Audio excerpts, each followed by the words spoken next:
Two vehicles shot up as Grange Hill gang conflict escalates.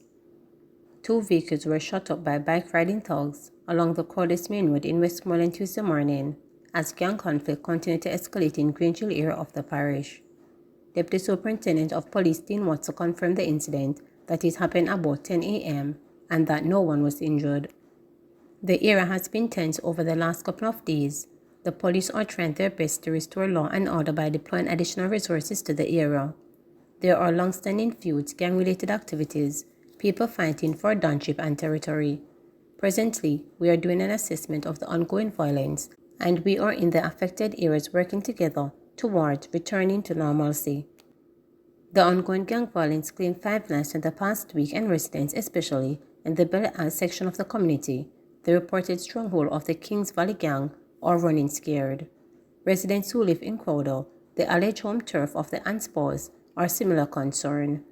The two gangs reportedly had been engaged in a heated conflict. 3 men were murdered on Saturday as marauding gangsters invaded a section of Grange Hill community.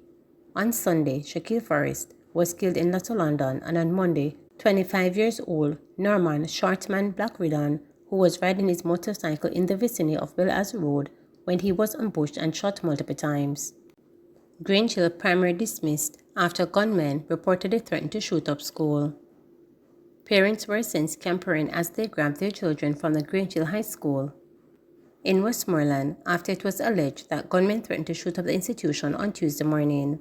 Speaking with reporters, the principal of the institution, Clayton Simmet, described the event as deja vu as he recalled a similar incident in 2016. Simmet said the police confirmed that there was a threat placed on the school, so parents were alerted. Parents were very anxious, parents were very disturbed, some were careful and decided that they were not taking any chance, and so they picked up the children in haste. They came in droves and picked them up in quick time, Simmet stated. The headmaster said the school began promptly at 8 a.m., but by 9 a.m. the school was practically empty. The police were contacted. The police in fact indicated that the threat is real and there has been gunfire in the community during the time when the police were coming to the school, Simmet told reporters. He also revealed that the police and military escorted the remaining children to a place of safety. Meanwhile, reporters understand that the 2 vehicles that were shot up in the community Tuesday morning had a student and a parent in it. The police military presence has increased in Grange Hill space. Parents have come in and removed their children because there is a threat out. They received a threat, and it was spread around that they're going to be shooting up the school during the course of the day. As it is now, we have maybe about 20 students on the premises that parents didn't come for. In general, there has been an uprising of gun violence within the community. I can't say it's young. I can't say exactly what is the cause of it. But one thing we know for sure, whatever happens within our community space, it poses threat to our school.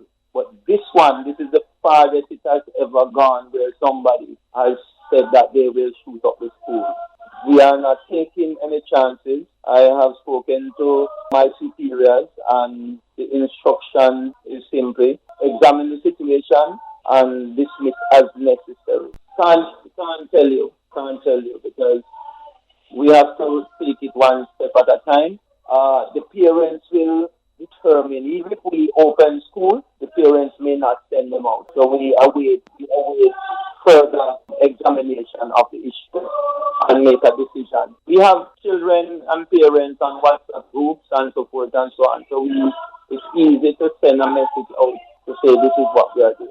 There's going to be fear factor, and a lot of my speeches are really fearful. For us, it's almost like deja vu, because 6 years ago, this is how it started out, except this time it has been taken to another level. Back in those times, there was no threat to the school, even though it was happening within the space. But this time, we have had threat to our school.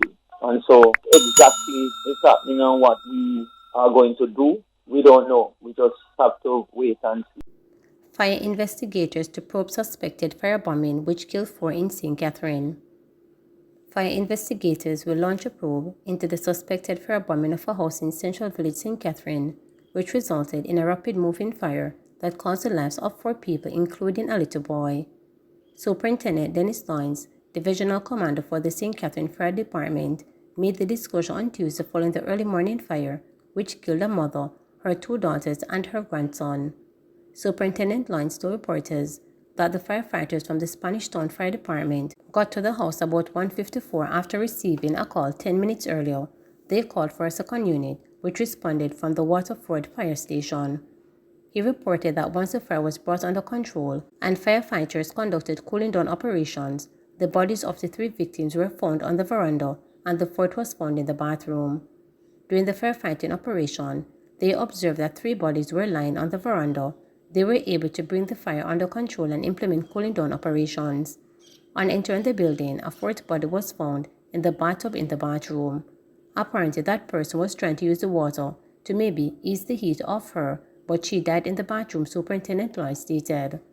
He added that the bodies on the veranda were burnt beyond recognition, and there was no evidence on the body found in the bathroom to suggest she sustained injuries ahead of the fire.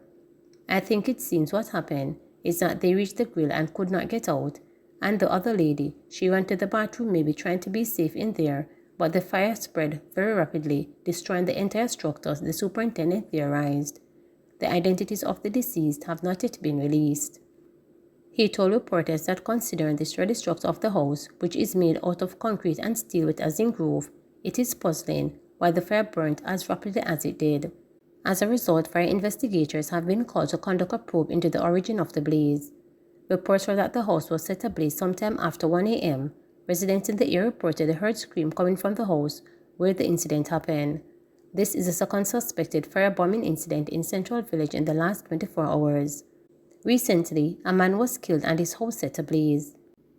Ministry continues push to improve path. In his continued push to improve the program of advance through health and education path, Minister of Labour and Social Security Pernell Charles Jr. will host a second series of town hall meetings on Wednesday at the St. Gabriel's Anglican Church in Clarendon.